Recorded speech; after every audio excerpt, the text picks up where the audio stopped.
Fíjate que es muy importante, por ejemplo, esto pasa muy frecuentemente, ahorita tengo un caso así.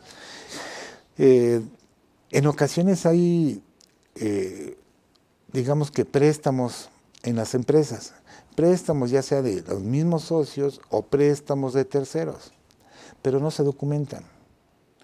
Y sí aparecen las evidencias del depósito porque están las transferencias y obviamente la autoridad se allega de los estados de cuenta de los bancos y con base a ello pues establece una aparente presunción de ingresos.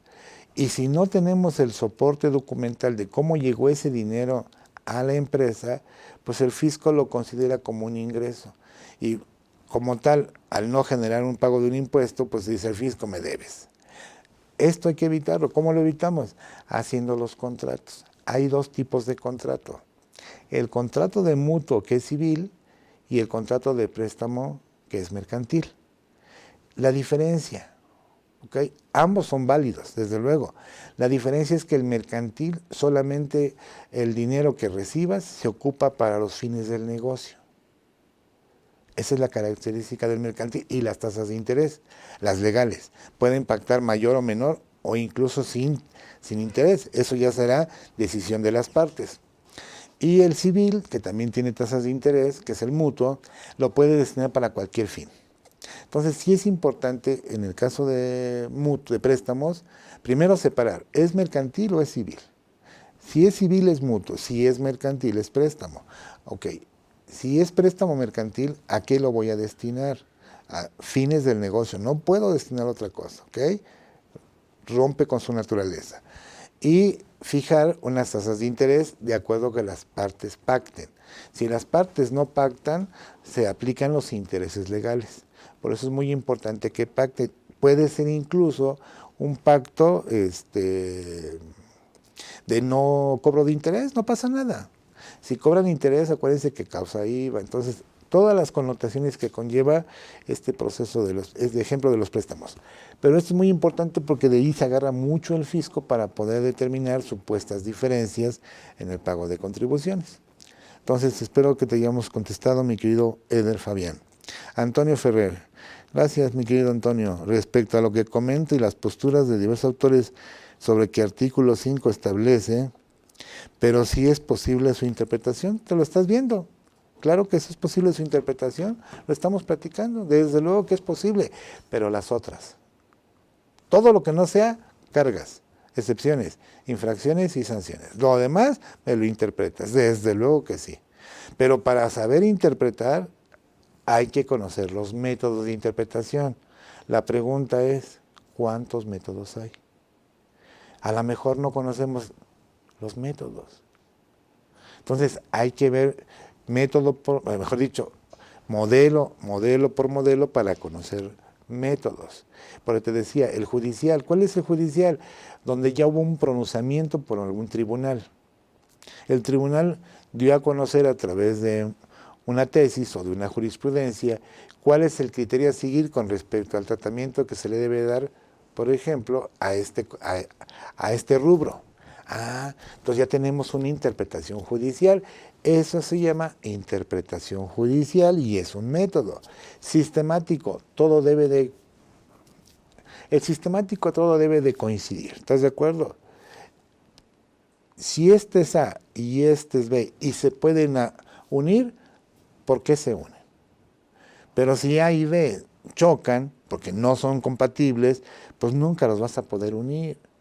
Entonces, tiene que ser algo lógico, coherencial, que sea coherente. Pongo un ejemplo muy burdo, perdón por el comentario coloquial, pero vamos a pensar que una persona, un varón, pues tú lo ves y dices, no, pues es tipo, alto, se viste bien como varón, habla como varón, trae un perfume de varón, pero lo volteas a ver a los pies y trae zapatillas de mujer. Ya no es tan lógico, ¿no? Ya como que se pierde la lógica. Así debes de ver la interpretación lógica. Todo debe de encuadrar. Si la Constitución dice, la ley tiene que decir lo que establece la Constitución, si no, no hay una lógica. Ese es un ejemplo. Sistemático es cuando hay todo un proceso, desde el proceso legislativo, el proceso de la iniciativa, proceso legislativo y publicación de la disposición en comento. Entonces, eso ya lo platicaremos cuando estemos en el 5 de código, ¿vale? Ahorita nada más es una para probar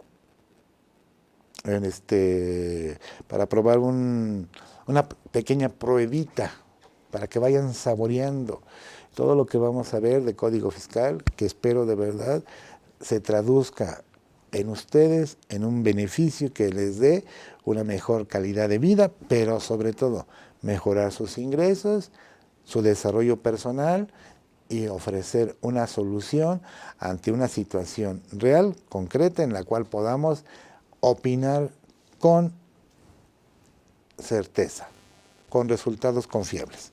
Muchas gracias, José Luis. Oye, mi querido amigo, un abrazo, amigo. Cuídate mucho. Espero verte prontito por acá. Entonces, primera parte, aplicación estricta, cargas, excepciones, infracciones, sanciones. Segunda parte, interpretativo cuando sean de las otras normas, de otras disposiciones fiscales, hay que conocer todas. Y luego nos dice, a falta de norma fiscal expresa, o sea, si no hay una expresa disposición que nos diga, aplica el derecho federal común, cuando su aplicación no sea contraria al derecho fiscal. Ejemplo, ¿puedo exhibir copias para acreditar lo que me están solicitando? O vamos a pensar que hago valer un recurso de revocación y acompaño copias simples, copias fotostáticas o copias al carbón pero simples, ¿son válidas? Chirrión. El Código Fiscal no dice nada, pero en este caso el Código Federal de Procedimientos Civiles sí nos dice qué hacer con las copias, si valen o no valen, si tienen peso o no tienen peso. Entonces, ahí nos estamos aplicando a un ámbito no tributario, pero sí supletorio. ¿Qué pruebas puedo exhibir en un juicio? ¿O a qué pruebas puedo aportar yo para desahogar un requerimiento o una solicitud de informes? ¿Qué pruebas? Pues es que no dice qué pruebas, pero si yo voy al Código Federal de Procedimientos Civiles, me dice, oye, por ahí del 93, estas pruebas puedes aportar. Mira. Entonces, ahí entra lo supletorio. Resumiendo, el Código Fiscal tiene 3 vertientes. Primera vertiente, la aplicación estricta, lado izquierdo, forzoso. Segundo vertiente, la interpretación, cuando sean de las otras disposiciones, las otras, que son todas las demás, que no se refieran a sujeto, objeto, base, tasa, que no se refieran a excepciones, ni infracciones y sanciones. Y tercero, si no hay norma fiscal expresa, aplica el derecho federal común. Es decir, los códigos, en este caso el Código Federal de Procedimientos Civiles. Ese es el instrumento documento que contiene todas las disposiciones del derecho federal común. ¿Okay? Cuando hablamos de la supletoriedad, solo se aplica para integrar una omisión en la ley, mediante la aplicación de principios contenidos en otras leyes. Recordemos que el mecanismo de supletoriedad se observa generalmente en leyes del contenido especializado con leyes de contenido general. En el caso del Código Fiscal, el legislador admite la figura de la supletoriedad para los casos en que la ley carezca de disposición fiscal, señalando que la ley supletoria será el derecho federal común, siempre y cuando su aplicación no sea en contra del derecho fiscal. Al respecto, debemos entender que cuando hablamos del derecho federal común, nos referimos al Código Federal de Procedimientos Civiles. Ojo, entonces no nada más hay que estudiar códigos, ¿se están dando cuenta? Hay que estudiar Código Federal de Procedimientos Civiles cuando tengamos que hacer uso de él de manera supletoria. ¿Ok? No nos quedemos con código. O sea, no crean que porque conocer algo de fiscal ya nos hace fiscalistas. No es cierto. El fiscalista nunca va a ser un especialista porque es tan cambiante, es tan dinámico este escenario que nos supera y nos rebasa y en ocasiones nos quedamos atorados. Entonces tenemos una obligación constante de prepararnos a través del autoconocimiento, a través del autoaprendizaje, a través de la participación en foros como este, en darle seguimiento a un tema que nos guste o que nos apasione.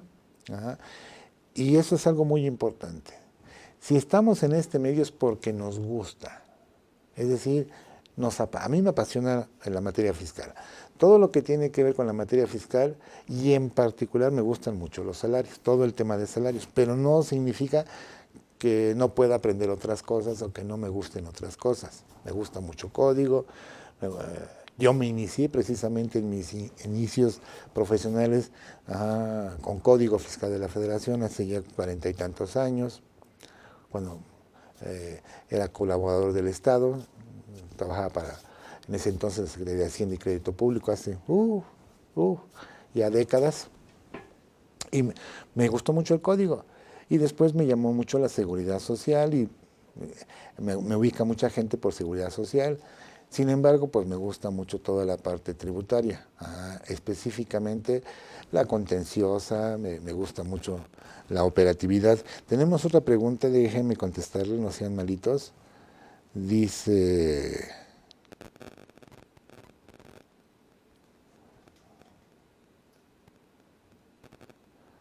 A ver, no me llegó. No me llegó, Pepe. Me llegó el último de José Luis.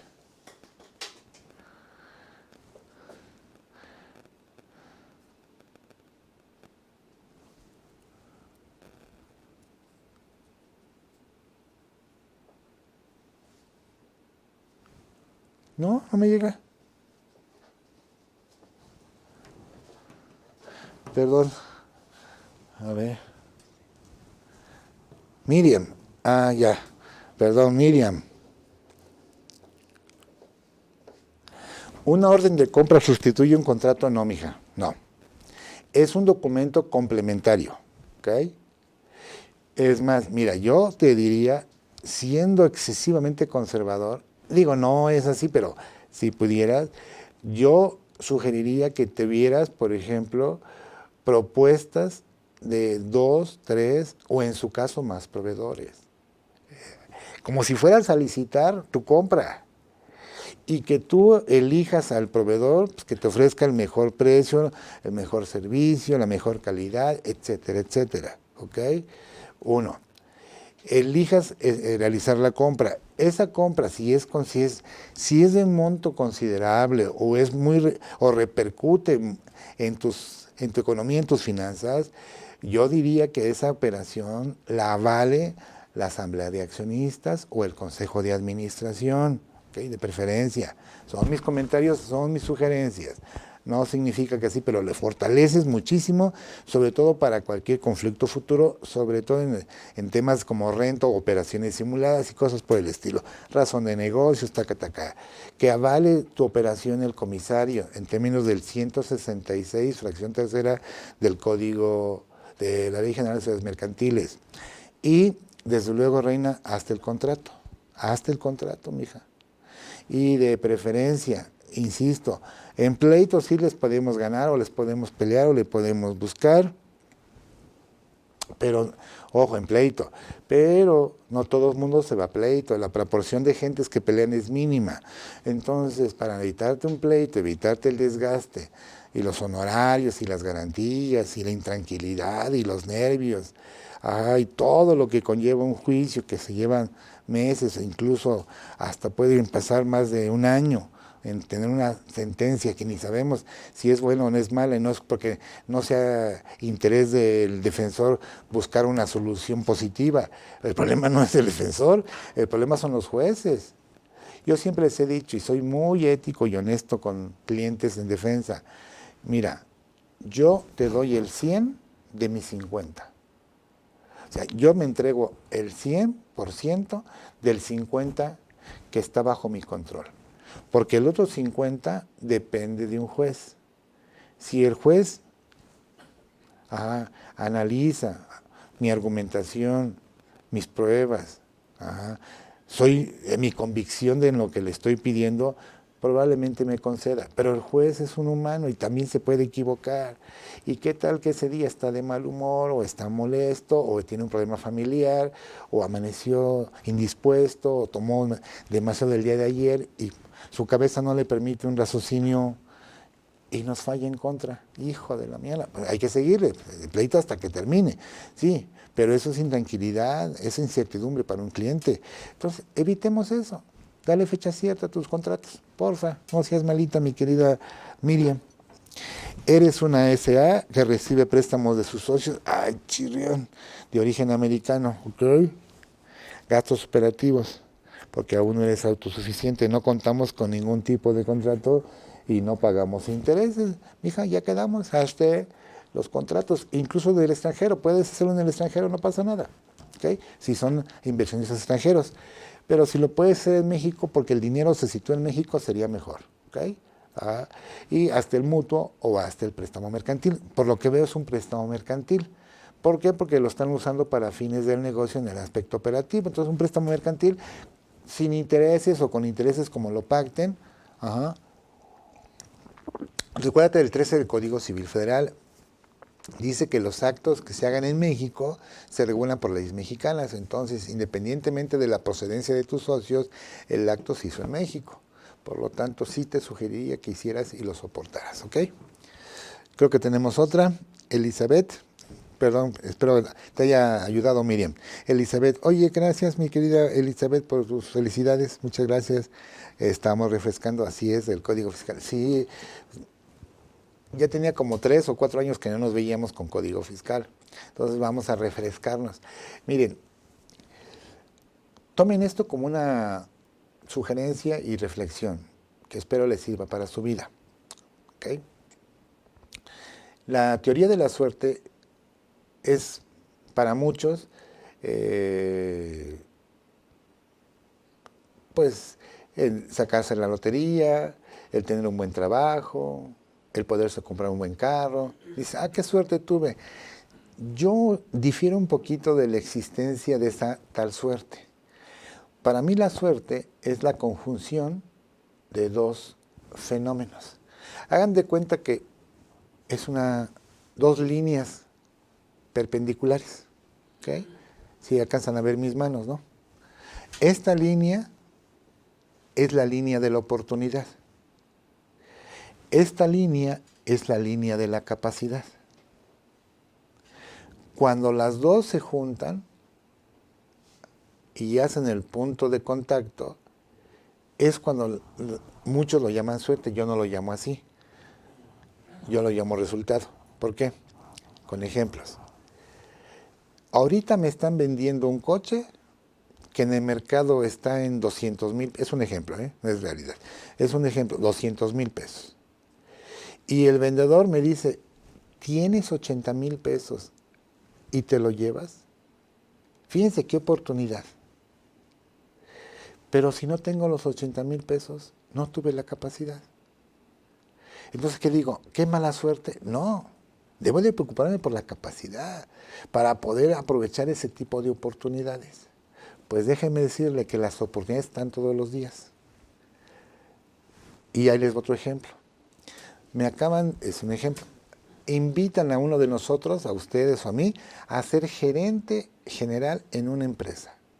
Esa es la oportunidad, donde el salario es bastante generoso, con muchos beneficios, coche, casa, seguridad personal, pago de telefonía, bueno, vacaciones pagadas 2 veces al año, en el extranjero. No.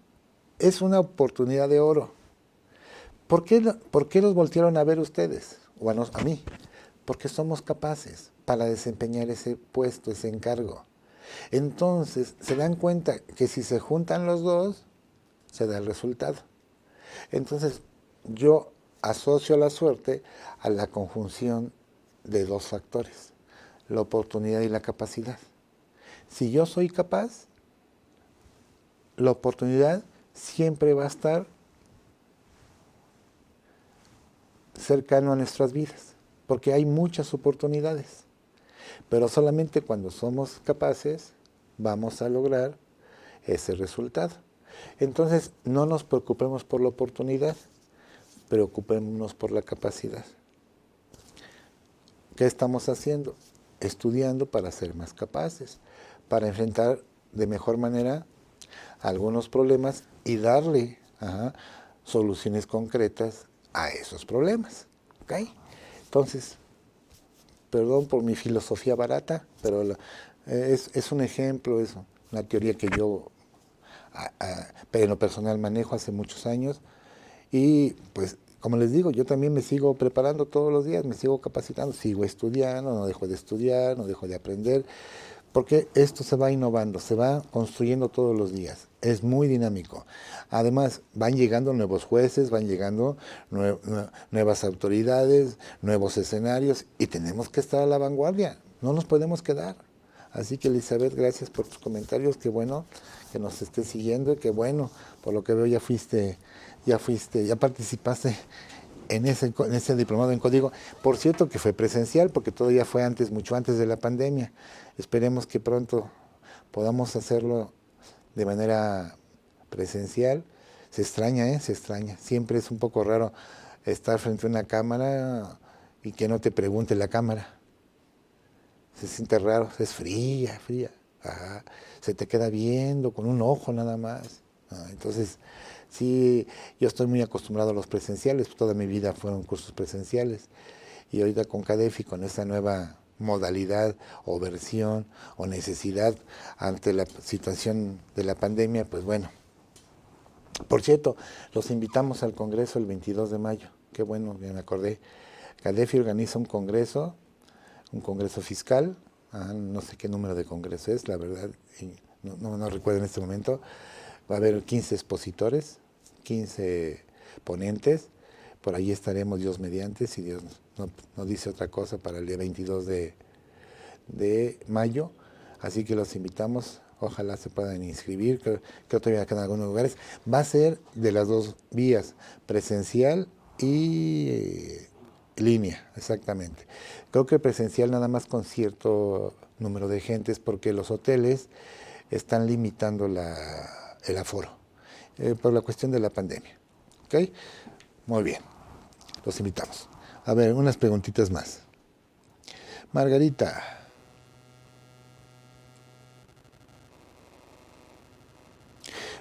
Muy bien, Margarita, buen día. Gracias. Tu duda. ¿Hay solución a los préstamos? Sí, mijita, hazte los contratos y hazte pagarés, por favor. Obviamente en el contrato le pones que es sin interés, ¿ok? Porque aquí me dices, tampoco se les paga interés. Póngalo, que las partes manifiesten que no se va a pagar interés. Es un contrato de mutuo sin interés o un contrato de préstamo. Por lo que veo es de préstamo mercantil, porque son para gastos de nómina o materia prima. Entonces es un préstamo mercantil. No te preocupes, el contrato pregúntale a tu abogado o en dado momento, si nos quieres llamar o nos quieres preguntar, nosotros nos encargamos de hacerte el contrato para que tengas un contrato sólido y que pueda en dado momento servirte como evidencia y no vayas a tener un problema con el fisco, porque el fisco dice, hay ingresos declarados en bancos, pero no están pagados, son ingresos presuntos y pelas, crédito fiscal. No, hombre, y como no exhibiste el contrato durante la visita porque no lo tenías, pues hijo de la mañana, nos pones en aprietos en una defensa porque no tenemos forma de justificarle al juez la evidencia del origen de ese recurso. Incluso te pueden acusar hasta de lavado. Déjame decirte qué pena que hasta ahí puede llegar, porque como no hay origen, el problema es que van a decir chirrión y eso. Mari, ¿nos puede dar ejemplos, por favor, de lo que se ha legislado en código, pero que debe estar en la ley de renta, es decir, aquello que no son procedimientos, sanciones? Hemos escuchado, efectivamente, hay algunas cosas que no deberían estar en código, tienes toda la razón. Por ejemplo, el 15D nuevo, el del outsourcing. ¿ok? Efectivamente habla, no debería estar, porque es un proceso para deducir y acreditar, y la deducción y el acreditamiento no es tema de renta, no es tema de código, es tema de renta y es tema de IVA.